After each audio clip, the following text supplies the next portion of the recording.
All right, welcome to this explainer. Today, we're decoding a seriously fascinating concept. We're looking at how honest, well-meaning people, like us, can actually protect themselves in what is, let's face it, a totally unpredictable world.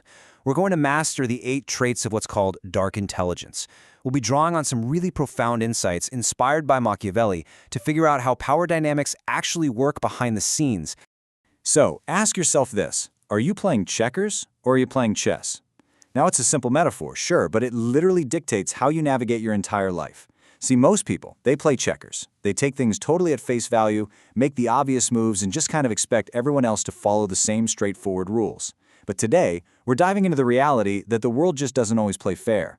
Honestly, no matter how honest you are, you might still face betrayal, or you might watch someone way less qualified take a spot you totally earned. To navigate that, you've got to learn to play chess. You have to start thinking several moves ahead. So what exactly is dark intelligence? Well, think of it as strategic psychological armor. It's often born from the pain of being defeated or humiliated. But instead of letting that break you down, you take that experience and you use it to build absolute strength. You observe, you calculate, and you wait to strike at the exact perfect moment. But hey, let me be crystal clear right up front here. Dark intelligence is strictly for protection, not destruction. It's about deeply understanding the game so you don't become the victim. It is absolutely not about becoming the villain yourself. Okay, let's map out our explainer for today. We're breaking this whole thing down into 4 parts. 1. Strategic communication. 2. Mastering restraint. 3. Pragmatic execution. And finally, 4. Your ethical power play. Let's get right into it. Part 1. Strategic communication, managing information as currency. Machiavelli once wrote this incredible line: "Everyone sees what you appear to be, few experience what you really are." And man, this is the absolute foundation of our first trait. Because your information, it is literally your currency. And just like real money, you should never spend it all at once. In a world where absolutely everyone overshares every tiny detail of their lives online, the person who holds back, who keeps a little bit of mystery, becomes incredibly intriguing. To pull this off, you use a trait we call calculated opacity, paired up with controlled exposure. Basically, you selectively share just enough to create this powerful little thing called a curiosity gap.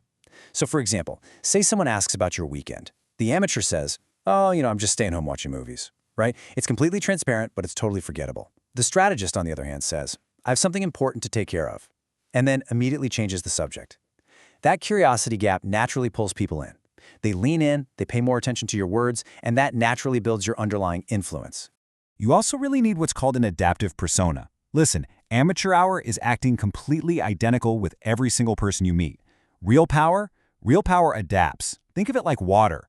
Water takes the exact shape of whatever container it's poured into, whether that's a tiny cup, a bottle, or a massive lake. But it never, ever loses its core properties. It is always still water. Real power adapts to the audience's communication style. You give hard facts to the analytical person or a grand vision to the big picture thinker, all while keeping your own core values 100% intact. Moving on to Part 2, Mastering Restraint, Emotional Mastery, and Silent Leverage. Machiavelli tells us never was anything great achieved without danger. And true influence often comes from doing what's incredibly difficult, just holding back and waiting. It's about taking that dangerous route of sitting in complete silence while everyone else in the room is panicking. We all know this. Most people think power is loud, right? They think it's about making immediate demands, banging on the table, raising your voice. But silent leverage? That is all about the strategic pause.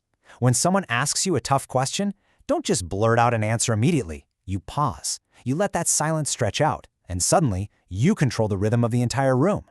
You combine this with the principle of detachment. This means you negotiate from a position of absolute strength because you aren't desperate for anyone's approval.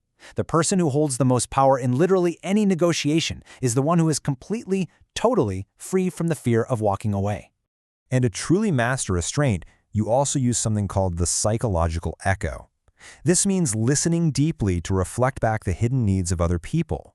When someone is complaining to you, they aren't just rattling off facts. Actually, they are asking 3 silent questions. Do you see me? Do you understand me? And do you value me? If a coworker says they hate their job, the amateur jumps in with immediate, unsolicited advice. But the strategist, they use the psychological echo. They say something like, "Wow, it sounds like you're really not feeling valued for your contributions here." You reflect their emotions right back to them. You answer those 3 silent questions, and boom, you build massive, almost unbreakable trust. Okay, part 3. Pragmatic execution. Action, ethics, and outcome obsession.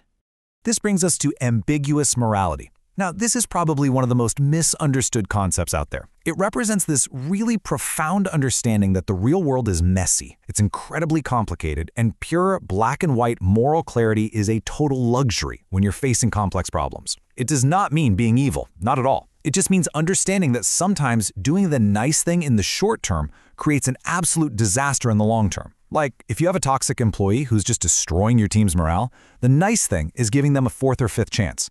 But the pragmatically ethical thing? That's removing them immediately to protect the rest of your team. So the crucial point here is that this requires outcome obsession. Outcome obsession totally cuts through the noise. Instead of fighting tooth and nail just to win an argument, or prove you're right, or look good to your peers, which, let's be honest, is exactly what amateurs do, you focus purely on the best practical result. You have to ask yourself, what actual result am I trying to achieve right now? Because if your goal is to change someone's behavior, proving them wrong in a heated debate almost always backfires. You have to become obsessed with the outcome, completely detached from your own ego. And this obsession with real outcomes naturally leads to a concept we love calling strategic laziness. You have to stop confusing activity with achievement. Outcome-obsessed people often look like they're doing way less, and that's because they strictly focus their energy on the 20% of activities that actually produce 80% of the results. They don't care about just looking busy. They literally only pursue the high-impact actions that actually move the needle toward their goals. Finally, part 4, your ethical power play, the call to action. So I have a 7-day challenge for you. I want you to pick just one of these 8 traits we discussed today, whether it's calculated opacity, silent leverage, or maybe outcome obsession, and just practice it over the next 7 days.